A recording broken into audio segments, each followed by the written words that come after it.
Station Meridian floated at the edge of human space like a massive metal flower. Ships came and went at all hours, bringing traders and travelers from 100 different worlds. The station was neutral ground, a place where humans and aliens did business under the watchful eye of the Galactic Council. Jake Morrison walked through the crowded halls with his hands in his pockets, moving past aliens of every shape and size. Most ignored him. A few glanced his way with barely hidden contempt. Humans were still new to the galaxy, and many species saw them as weak primitives who got lucky with technology they barely understood. Jake did not care what anyone thought. He had come to collect payment for a salvage job, nothing more. His ship needed repairs and he needed credits. Simple math. He found the cargo bay where his client waited, a nervous Threxian merchant who counted out the money with 3 of his 4 hands, while the 4th clutched a data pad. The merchant kept looking over his shoulder as if expecting trouble. Jake took the credits, verified the amount, and turned to leave. The bar was on the way back to his ship. Jake normally avoided such places, but he was tired and thirsty. The day had been long. He pushed through the door into a wall of noise and smoke.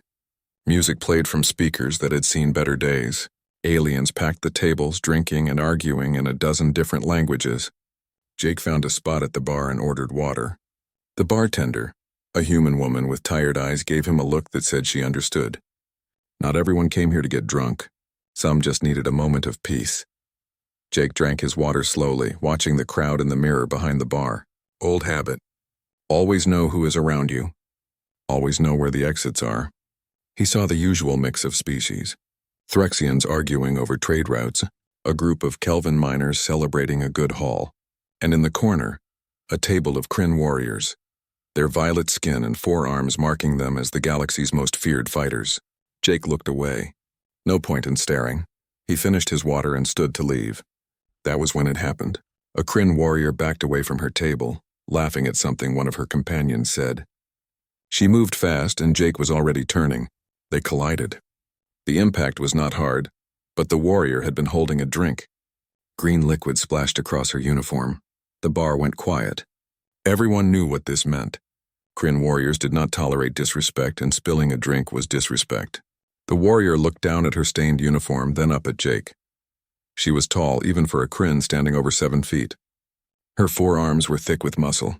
Her face was sharp and proud. Commander Kira Vex, judging by the medals on her uniform.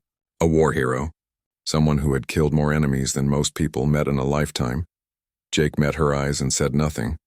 What was there to say? It was an accident, but accidents did not matter to people like her. Kira's upper right hand shot out and grabbed Jake by the front of his shirt. She lifted him off the ground with no effort at all. Her companions laughed. The other patrons watched with a mix of fear and excitement. This was entertainment, a human about to learn his place. Kira brought Jake close to her face.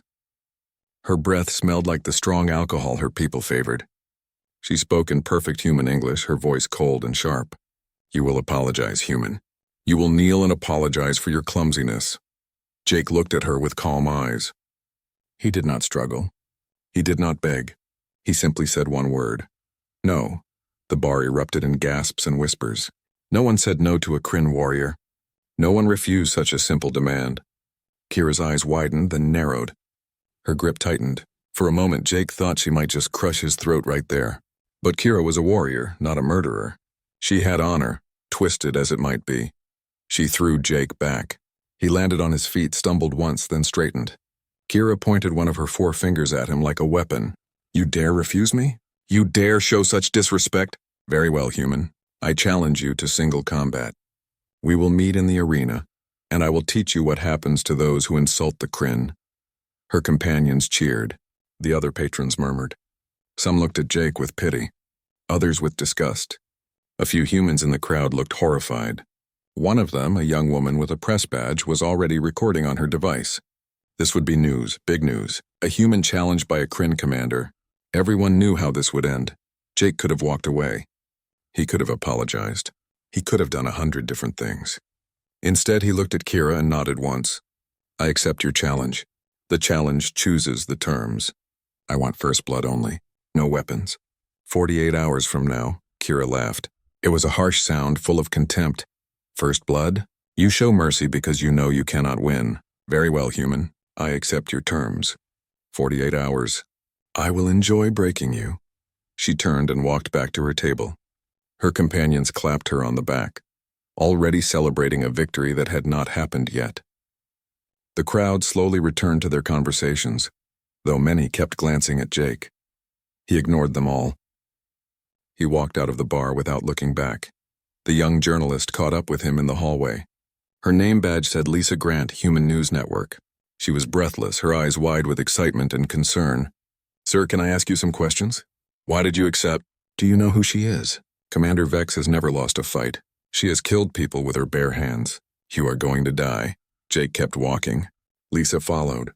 Please, just give me something, anything. Why are you doing this? Is this about human pride? Are you trying to make a statement? Jake stopped and looked at her. She was young, maybe 25. She had the eager look of someone who wanted to change the world with words. He almost felt sorry for her. She had no idea what she had just recorded. I made a choice, he said. Now I will see it through. That is all. But you will die, Lisa said. She has trained her entire life for combat. She is genetically enhanced. Her bones are reinforced. Her reflexes are 5 times faster than a normal human. You are just a salvage operator. Jake started walking again. Lisa did not follow this time. She stood in the hallway watching him go, her recorder still running. She would use this footage. It would make her career. The last interview with the human who challenged a Kryn warrior and lost. She did not know yet that she had recorded something much more important. The moment before everything changed, word spread fast. By the time Jake reached his ship, the challenge was all over the station networks. Betting pools formed within minutes. The odds were 1,000 to 1 against Jake. No one gave him any chance. Some humans started a petition, begging the station authorities to cancel the fight. Others called for Jake to forfeit. A few said he was brave. Most said he was stupid. Jake locked himself in his ship and ignored the messages flooding his communication system. He sat in his small cabin and stared at the wall. 48 hours. It had been so long since he had fought like this. So long since he had revealed any part of what he truly was. He had wanted peace. He had wanted to disappear. But sometimes the past does not let go. Sometimes you have to remind the galaxy of things it has forgotten. He stood and walked to a hidden panel in the floor. His fingers moved in a pattern that looked random but was not. The panel clicked open. Inside was a small metal case, old and worn. Jake opened it and looked at the badge inside. 3 scales in perfect balance surrounded by stars. The mark of an adjudicator. The galaxy's verdict made flesh. Jake closed the case and put it back. Not yet. He would not reveal himself unless he had to. But the badge was there, a reminder of what he had been, what he might need to be again. He began to stretch, moving through old forms that his muscles remembered even after years of disuse. His body was older now, slower. But technique did not age, skill did not fade, and he had more of both than anyone on this station could imagine. Outside his ship, the station buzzed with excitement. Commander Kira Vex gave interviews, demonstrating her strength for the cameras. She bent steel bars. She punched through reinforced walls. She moved with speed that looked impossible. The message was clear. Jake Morrison was a dead man walking. He just did not know it yet. But some beings, old and wise, watched the recordings with different eyes. They saw something in Jake's calm face, something in the way he stood, something that reminded them of old stories, old legends, and they began to wonder if perhaps the odds were wrong. Perhaps this fight would not end the way everyone expected. Perhaps the galaxy was about to remember something it had tried very hard to forget. The first 24 hours passed in a blur of activity. The entire station talked about nothing else. The challenge between Commander Kira Vex and Jake Morrison became the biggest event in months. Vendors set up viewing screens in every public space. Bookmakers adjusted their odds every hour, though they never moved much. 1,000 to 1 against the human. Some brave souls bet on Jake anyway, more out of hope than belief. Lisa Grant worked through the night. She had recorded the challenge, and her network wanted everything she could give them. But Lisa wanted more than just the obvious story. She wanted to know who Jake Morrison really was. She started with the basics. Public records showed he owned a small salvage ship called the Wanderer. He had been operating in this sector for 5 years. Before that, nothing. No birth certificate. No education records. No family connections. It was as if he appeared out of nowhere with a ship and enough money to start a business. Lisa reached out to people who had worked with Jake. Most had little to say. He was reliable. He kept his word. He did not talk much. One cargo hauler named Pete Chen remembered something strange. 3 years ago, pirates attacked a convoy Jake was traveling with. The pirates boarded Pete's ship and were about to kill everyone when Jake appeared. Pete did not see the fight clearly. Things happened too fast. But when it was over, 5 armed pirates lay on the ground and Jake stood over them without a scratch. Pete claimed he saw Jake's eyes change color during the fight, brown to silver and back to brown. But he admitted the lighting was bad, and fear plays tricks on memory. Lisa filed that story away. Probably nothing. People saw what they wanted to see in moments of stress. She dug deeper, searching through restricted databases that she probably should not have access to. Her press credentials opened some doors. Her hacking skills opened others. She found something interesting in the shipping manifests. 5 years ago, a transport ship arrived at Frontier Station 7. Among the passengers was one name with no origin listed. Jake Morrison. The ship's captain was dead now, killed in an unrelated accident 2 years later. Dead ends everywhere. Meanwhile, something strange was happening in the shadows. A message went out on channels so secure that most people did not know they existed. The message reached 5 individuals scattered across 3 star systems. Each of them stopped what they were doing and booked immediate passage to Station Meridian. They did not know each other. They had never met, but they all served the same ancient order, and they all recognized the name Jake Morrison, the Adjudicator. The last one. He had been found. Commander Kira Vec spent her time very differently. She trained in public, making sure everyone saw what Jake was up against. Her crew set up a training area in one of the station's large cargo bays. Cameras recorded everything. She started with basics. She lifted weights that would crush a normal being. She ran through combat forms, her forearms moving in perfect coordination. Each strike could shatter bone. Each kick could break steel. A crowd gathered to watch. Kira played to them. She called for volunteers to spar with her. 3 Kryn warriors stepped forward, all trained fighters. Kira fought all 3 at once. The match lasted less than a minute. She moved like lightning, her forearms creating a web of attacks that her opponents could not escape. When it ended, all 3 warriors lay on the ground, defeated but not seriously hurt. Kira stood over them, barely breathing hard. The crowd cheered. An interviewer approached her after the demonstration. "Commander Vex, what do you think of your opponent? Do you have any respect for his courage in accepting your challenge?" Kira laughed. "Courage? This is not courage. This is stupidity or pride. I have fought champions from 17 different species. I have never lost. This human thinks he can face me because he does not understand what real combat means. I will teach him." Quickly. But privately, Kira was not quite as confident as she appeared. Her second-in-command, Drax, expressed concerns that evening. They sat in her quarters, away from cameras and crowds. Drax was old for a Kryn. His violet skin faded to pale lavender. He had fought in more wars than Kira had years. "Commander," he said carefully, "have you noticed the old ones watching?" Kira frowned. "What old ones?" Drax gestured vaguely. "The ancient species. The eternal conquered. The keepers of memory. The ones who were here before most current civilizations. I saw 3 of them in the crowd today. They were watching your demonstration, but they were not impressed. They looked worried." Kira dismissed this with a wave of 2 hands. "They are always worried. They see doom in everything. It is what happens when you live too long. You start seeing patterns where none exist." Drax shook his head slowly. "I have served with you for 10 years.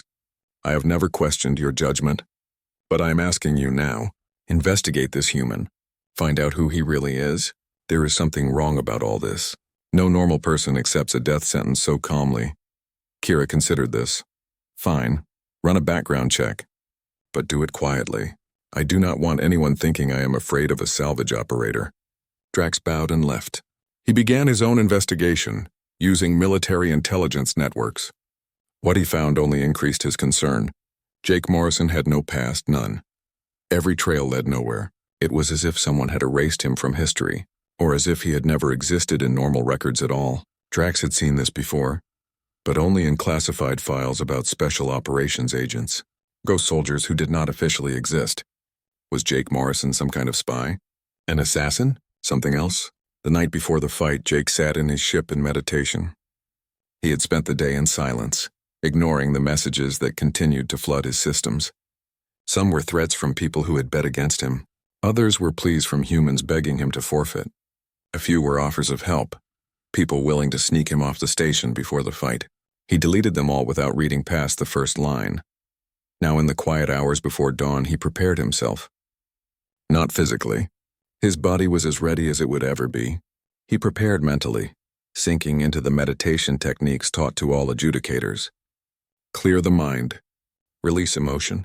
See the path ahead without hope or fear. There was only the moment, only the action required, only the duty to fulfill. He opened his eyes and reached for the hidden compartment again. The badge gleamed in the dim light. 3 scales in perfect balance. He remembered the day he received it so many years ago. He had been young then, proud to join an order that served justice across the stars. He remembered the training, decades of it, learning every martial art known to civilized space, studying the pressure points of 100 different species, understanding how to end a fight without killing, how to judge without bias, how to be the galaxy's verdict. Then he remembered why he left. The last mission, the choice he had to make, the lives that ended because of his judgment. He had been right. The council confirmed it. The law supported him. But being right did not make it easier. He had asked to be released from service, and they had granted his request. He thought he could leave it all behind. He thought he could be just another person trying to make a living. But the badge remained, and the skills remained, and the duty remained even when he tried to ignore it. Jake recorded a brief message on an encrypted channel. The encryption was old, from a system that had been decommissioned years ago. But certain people still monitored those channels. He spoke only a few words. If something goes wrong tomorrow, send the files. Authorization code 377 Alpha. Then he encrypted the message again and sent it to an address that did not officially exist. Council Prime, the highest level of the Galactic Council, the people who made the decisions that shaped civilizations. He closed the communication and returned to his meditation. Outside, the station continued its countdown. 20 hours, 15 hours, 10 hours. The betting pools swelled to massive amounts. People argued in bars about whether the fight should be stopped. Some called it barbaric. Others called it justice. A few called it entertainment. No one called it what it really was, a test, not of Jake Morrison but of the galaxy itself. A test to see if they remembered. A test to see if they had learned anything. Lisa Grant could not sleep. She sat in her small apartment surrounded by notes and data screens. She had the story of the century, but something bothered her. She kept coming back to Pete Chen's account of the pirate attack. Eyes changing color. Impossible speed. 5 armed pirates defeated in seconds. She pulled up footage from security cameras. The quality was bad and most of the fight happened off-screen. But there was one moment. One brief instant where Jake turned toward a camera. His eyes reflected the emergency lights. And for just a frame, they looked silver. Not brown. Silver. Lisa enhanced the image. The computer confirmed it. In that one frame, Jake's eyes were definitely silver. She ran analysis programs checking for optical illusions or camera artifacts. Nothing. The color change was real. But how and why? She searched through medical databases for conditions that could cause eyes to change color. Nothing matched. She searched through genetic modification records. Nothing. She was missing something important, some piece of information that would make everything make sense. Then she found it. An old article buried in historical archives. A piece written 200 years ago about the adjudicators. The article described their abilities, enhanced reflexes, superhuman technique, and eyes that changed color when they fully activated their training. Silver eyes, the mark of an adjudicator in combat mode. Lisa stared at the screen. No, impossible. The adjudicators were disbanded 100 years ago. They were all dead or retired. There could not be any left, and even if there were, why would one be working as a salvage operator on the edge of nowhere? She looked at the clock. 6 hours until the fight. She grabbed her recorder and ran for the door. She had to find Jake. She had to ask him. If she was right, this was not just the story of the century. This was the story of a millennium. But Jake did not answer his door. His ship's communications were off. She pounded on the hull and shouted his name. Nothing. Other reporters started to gather, sensing something happening. Lisa ignored them. She had to know. She had to confirm. But Jake remained silent, locked away in meditation, preparing for the moment that would change everything. The arena filled hours before the scheduled fight. Thousands of beings packed the stands, representing dozens of species from across the galaxy. Some came for entertainment. Others came out of curiosity. A few came because they sensed something important was about to happen, though they could not explain why. The atmosphere crackled with energy. Vendors sold food and drinks. Bookmakers took last-minute bets. Screens displayed the odds. Still 1,000 to 1 against the human. Still no reason to believe anything would change. In the VIP section, unusual guests took their seats. 3 members of the Eternal Concord, being so old that most current civilizations had not existed when they were born. They sat in silence, their ancient eyes fixed on the empty arena floor. Next to them, a keeper of memory adjusted her recording devices. This fight would be archived, stored in the great libraries where all important moments were preserved. She did not know yet why this particular fight mattered, but her orders came from the highest levels. Record everything. Miss nothing. Lisa Grant stood at the edge of the press area, her recorder ready. She had not slept. Her research had led her down paths she never imagined. The adjudicators. An order so old that most people thought they were myths. Enforcers of galactic justice who answered only to the highest levels of the council. Disbanded 100 years ago, all dead or retired, except maybe one. Jake Morrison. It seemed impossible, but the evidence fit. The missing past. The calm acceptance of a death challenge. The eyes that turned silver. If she was right, the galaxy was about to witness something it had not seen in a century.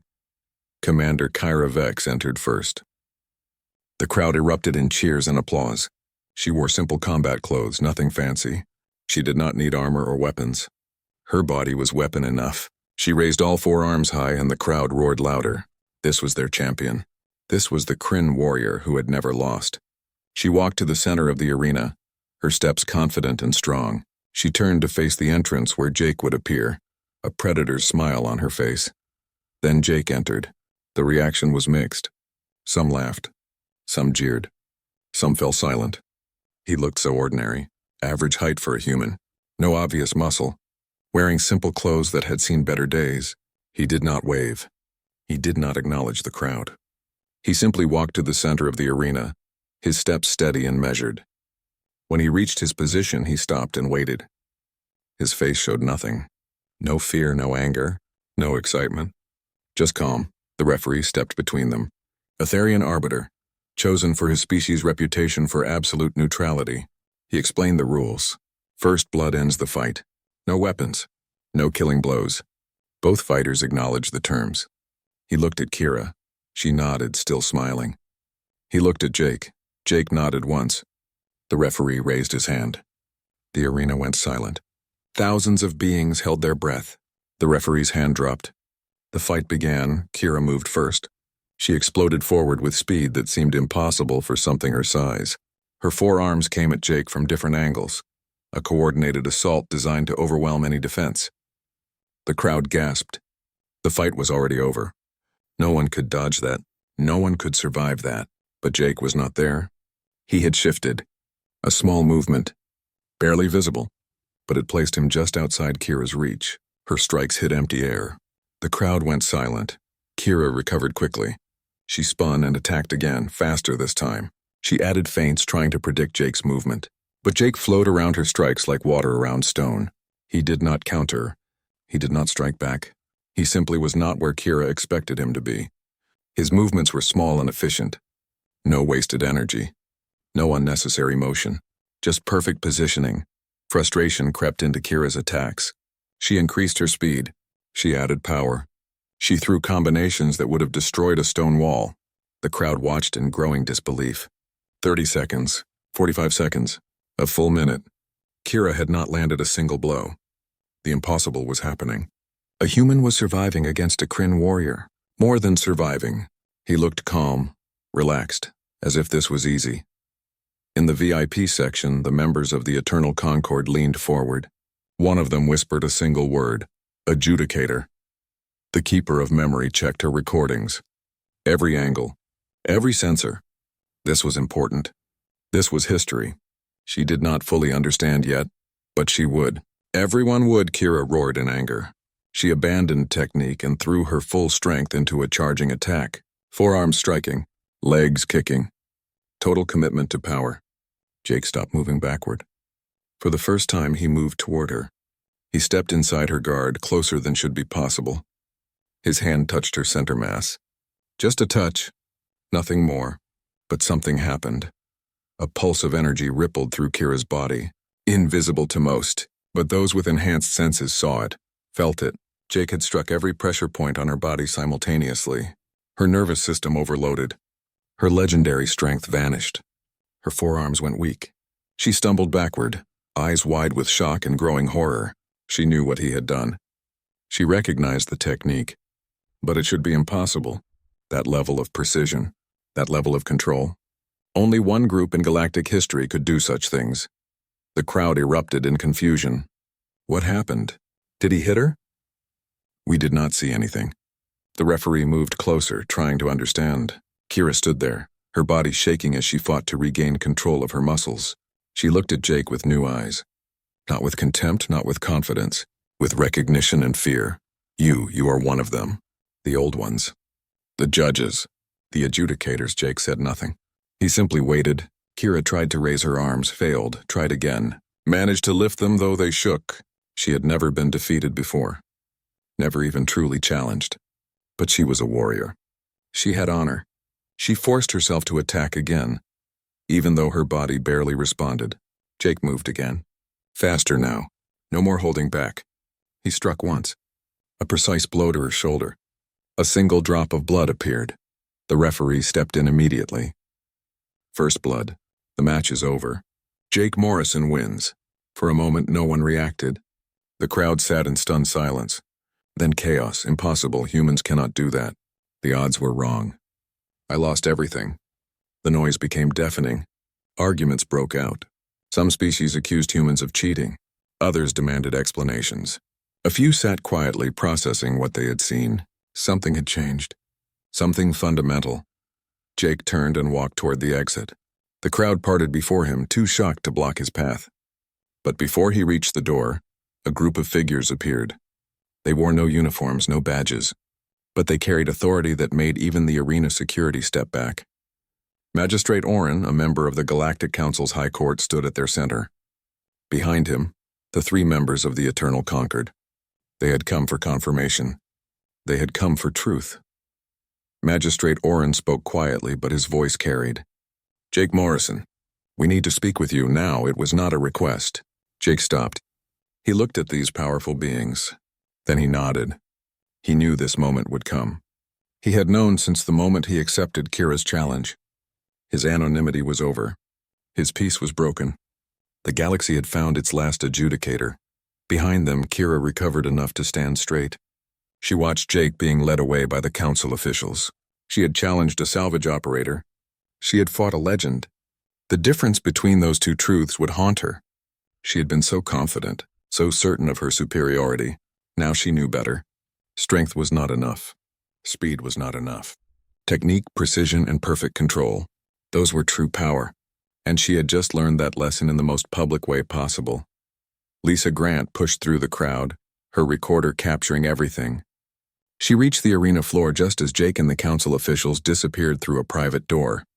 She had been right. Jake Morrison was an adjudicator. The last one. This story was bigger than she imagined. It was not just about a fight. It was about humanity's place in the galaxy. It was about legends becoming real. It was about the past refusing to stay buried. The crowd slowly filed out, still arguing, still trying to process what they had seen. The betting pools were in chaos. The impossible had happened. A human had defeated a Kryn warrior. Not through luck. Not through tricks. Through pure skill. The recordings would be analyzed for weeks. Experts would study every frame. Military academies would use it as training material. But the real impact went deeper. Humanity had just proven something. They were not weak. They were not primitives. They were capable of greatness if given the chance, and the galaxy would never look at them the same way again. The private room was quiet.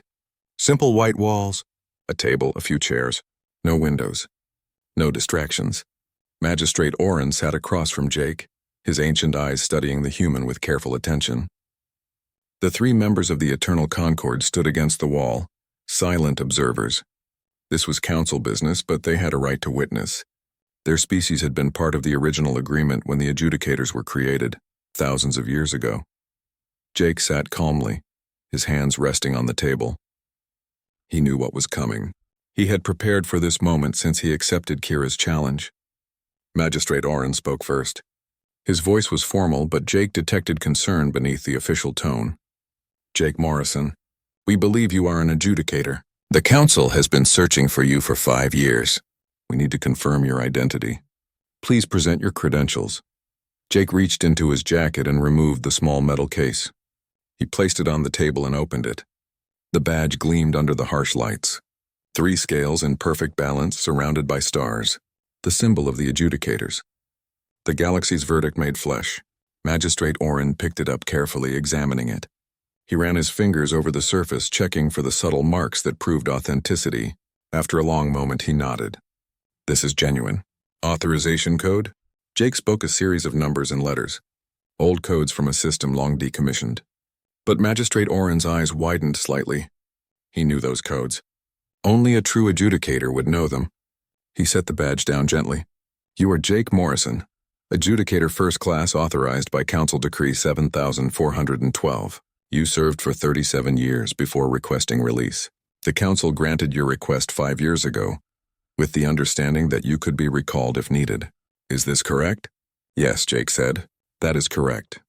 But I requested no recall. I wanted peace. I earned that peace. Magistrate Oren nodded slowly. You did, and we honored that. We let you disappear. We did not search for you actively.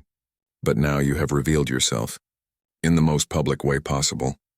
The galaxy knows something unusual happened in that arena. By tomorrow they will know what. Who you are, what you represent. You understand what this means? Jake understood. His quiet life was over. The anonymity he cherished was gone. He would be recognized everywhere he went. Some would respect him. Others would fear him. A few would challenge him, trying to make names for themselves. And the council would want to use him. To bring back the old order. To resurrect something that should have stayed buried. I understand, he said, but my answer is the same as 5 years ago. I will not return to active service. I am done being your verdict. Magistrate Oren leaned back. One of the Eternal Concord stepped forward. She was old beyond measure, her skin translucent with age. When she spoke, her voice carried the weight of millennia. Adjudicator Morrison, you were the best of your generation. Perhaps the best in the history of the Order. Your judgment was always fair. Your technique was perfect. But you left because of the Vaxxer incident. Because you had to make a choice that cost lives. We understand. But the galaxy has changed since you left. Old alliances fracture. New conflicts arise. We need the adjudicators again. Jake met her ancient eyes. I will not be your weapon. I will not judge entire civilizations. That power corrupted the old order. That is why you disbanded us. Have you forgotten? The adjudicators became political tools. We stopped serving justice and started serving convenience. I will not be part of that again. The old being nodded slowly. You are right. The old order had flaws. But we do not ask you to recreate it. We ask you to help build something better. To train a new generation? To teach them from your experience both the successes and the failures. Jake considered this. Training, not serving, not judging. Not becoming the sword of the council again. Just teaching others. Passing on knowledge. Ensuring the next generation would be better than his. It was not what he wanted. But perhaps it was what he owed. The galaxy had given him the skills that made him legendary. Perhaps it was time to give something back. But only on my terms, he said. I choose the students. I choose the methods. I maintain my independence. If the council tries to abuse this, I walk away, agreed? Magistrate Oren and the 3 ancient beings exchanged glances.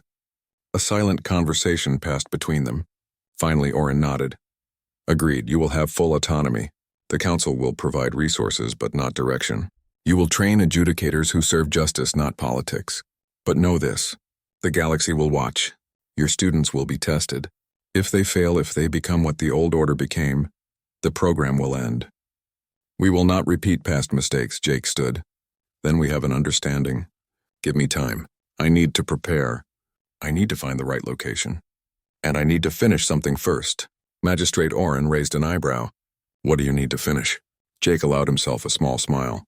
I need to speak with Commander Kira Vex. She challenged me because she thought humans were weak.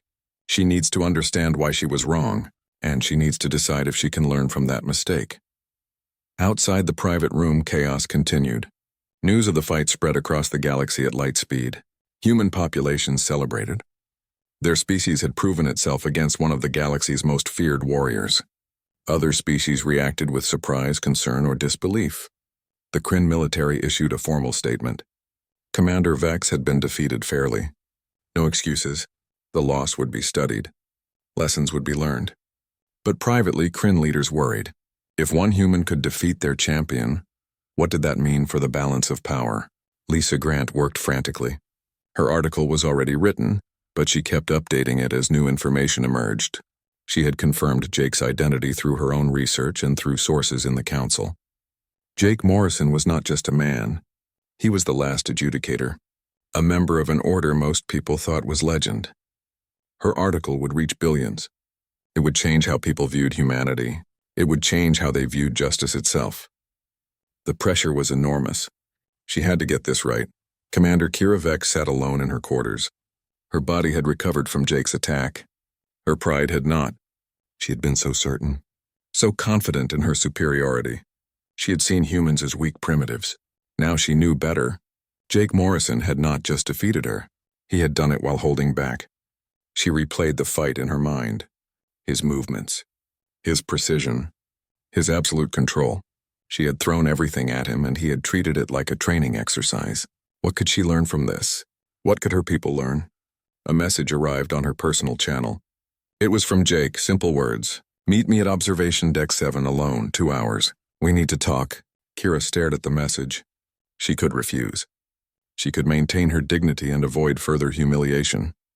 But that would be cowardice. She was a warrior. Warriors faced their defeats and learned from them.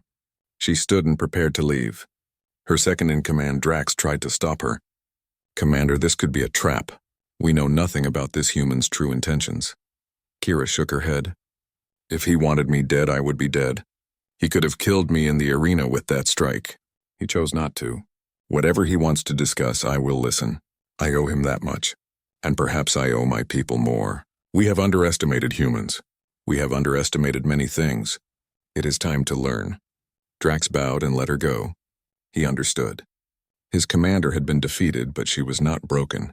She was adapting, learning, becoming stronger from the experience. That was the true mark of a warrior. 2 hours later, Kira arrived at Observation Deck 7. It was a public area, but at this hour it was empty. Floor-to-ceiling windows showed the stars beyond, beautiful and cold and infinite. Jake stood at the far end, looking out at the cosmos. He did not turn when she entered. She walked to join him, her forearms crossed in a posture that could be defensive or contemplative. They stood in silence for a long moment. Finally, Jake spoke. You are wondering why I asked to meet you, why I bothered after humiliating you in front of thousands. Kira's jaw tightened, but she said nothing. Jake continued. I did not humiliate you. You humiliated yourself by underestimating your opponent, but that was not your fault. Not entirely. The galaxy has taught you that strength and speed are enough. That being born superior means you are superior. You were wrong, but you can learn from that. Kira found her voice. What are you? The council says you are an adjudicator, but that order is dead, gone for 100 years. How can you exist? Jake turned to face her. I exist because someone chose me when I was young, trained me for decades, taught me everything. Not just how to fight, how to think, how to judge, how to see beyond the surface of things. I learned that true strength is not in the body. It is in the mind and the will. You have physical power, but I have technique refined over a lifetime. That is the difference, and you think I can learn this? Kira asked. After being defeated? After proving myself inferior? Jake shook his head. You proved nothing except that you had more to learn. Everyone has more to learn. I am going to train a new generation of adjudicators, people from different species, different backgrounds. I would like you to be one of them. Not because I pity you, not because I want to make amends, but because you have something rare. You are willing to admit you were wrong. That is the first step toward true mastery. Kira stared at him. You want me? A Kryn warrior, someone who challenged you out of pride and contempt. You want me to become your student? Jake met her gaze steadily. Yes. Because you will be the hardest to teach. You will resist. You will struggle, but if you succeed, you will show others that anyone can grow beyond their limits. That is valuable. Kira stood silent, processing this. Her pride screamed at her to refuse, to walk away and try to rebuild her reputation through traditional means.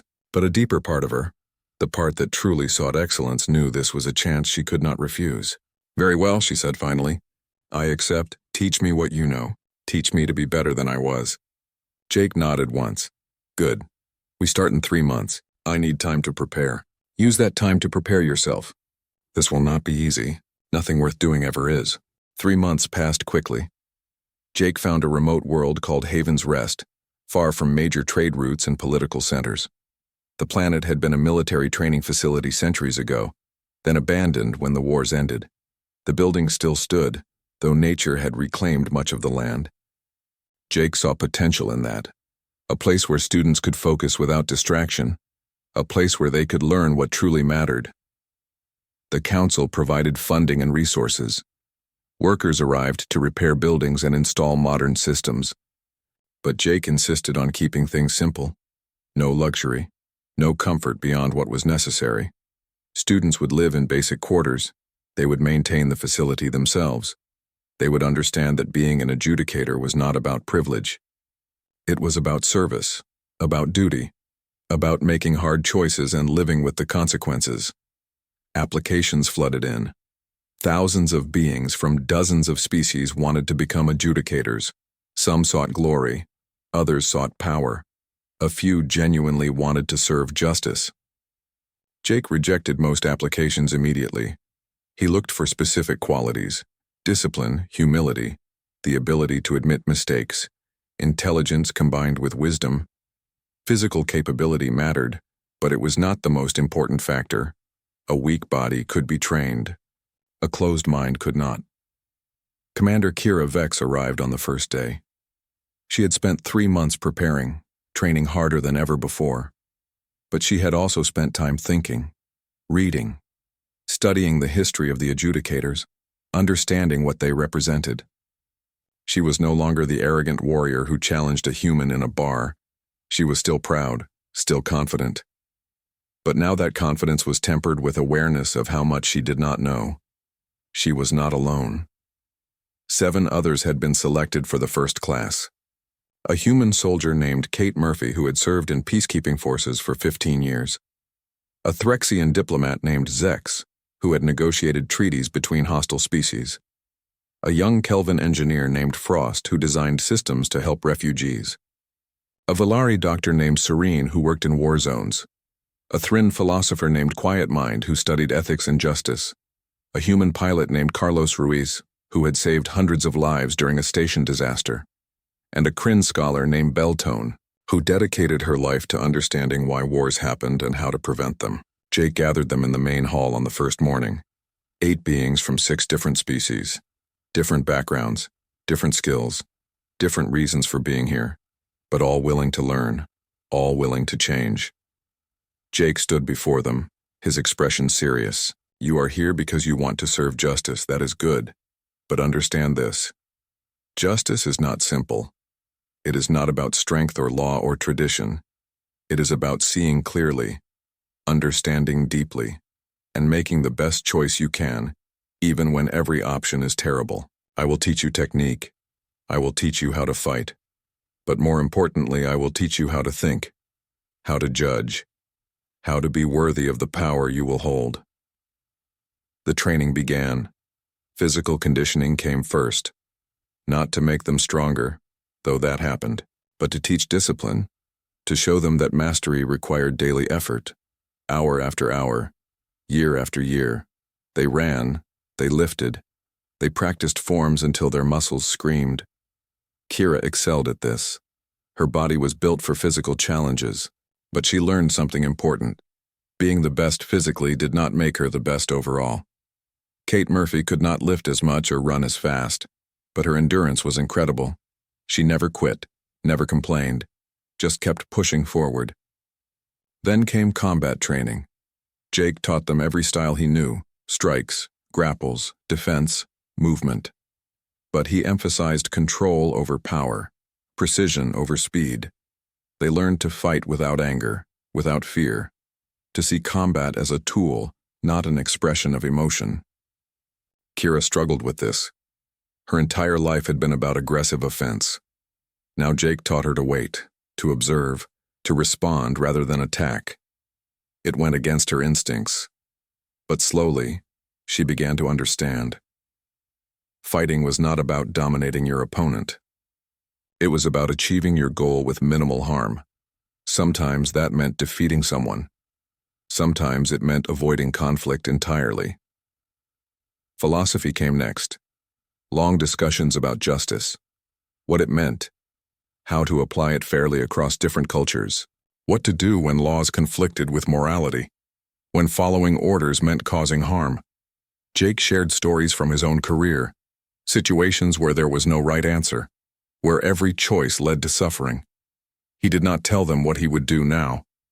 He let them struggle with the questions, let them argue, let them realize how complex real justice was. One night, 6 months into training, the students gathered around a fire.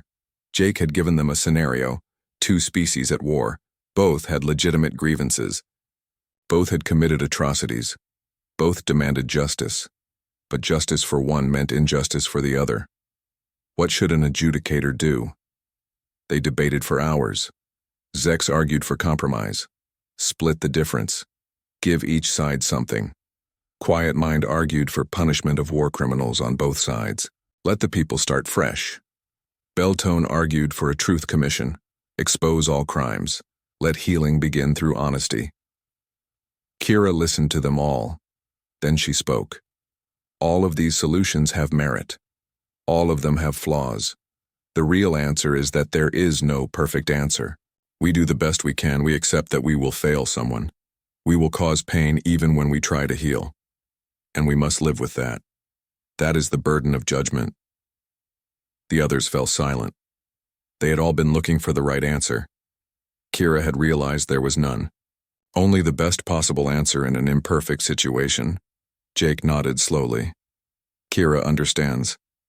You will all face situations where you must choose between bad and worse, where your decision will haunt you forever. But you must still choose. That is what adjudicators do. We bear the weight of impossible decisions so others do not have to. If you cannot accept that burden, leave now. No shame. But if you stay, know what you are accepting. No one left. They understood now. This was not about glory or power. This was about service, about sacrifice, about being willing to carry burdens that would break most people. 2 years passed. The students grew in skill and wisdom. They learned to fight like Jake, not with his exact techniques, but with the same principles. Control, precision, efficiency. They learned to think like him, not to copy his judgments, but to apply the same careful analysis. Consider all factors, question assumptions, seek truth even when it was uncomfortable. Then came their first test, a real situation. A border dispute between 2 colonies threatened to escalate into violence. The council sent the new adjudicators to mediate. Jake went with them, but only as an observer. This was their moment. They arrived to find anger and fear on both sides. Each colony accused the other of theft, of violence, of breaking agreements. The local authorities had given up trying to find solutions.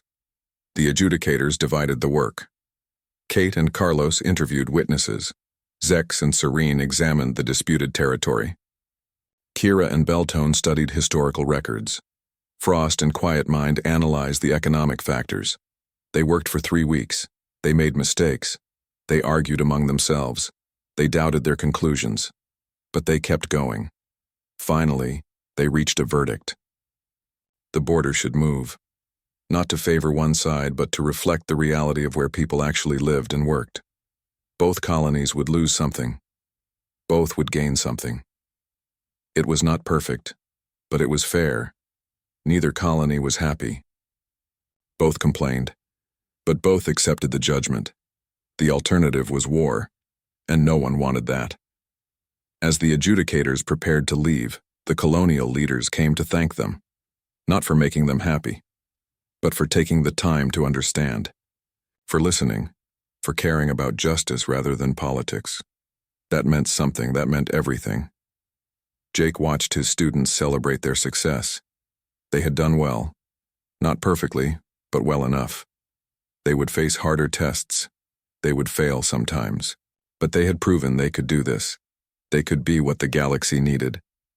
Later, Kira approached him privately. She had changed so much from the warrior who challenged him in a bar. She was still strong, still capable in combat.